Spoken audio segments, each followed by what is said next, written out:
pa at sa wakas umabot din na itong oras ng pagsuyong maiharap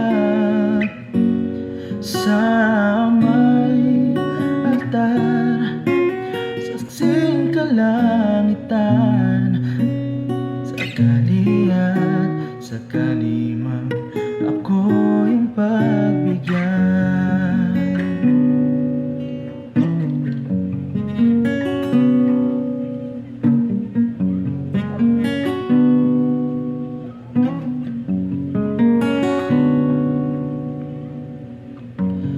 Di mapigil ang kabahan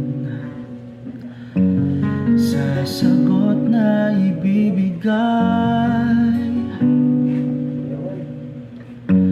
Ipinaalam na kay nanay at itay, ikaw na lang ang hinihintay. Di man ganun kasigurado sa tugon mo, di na magpapabukas pa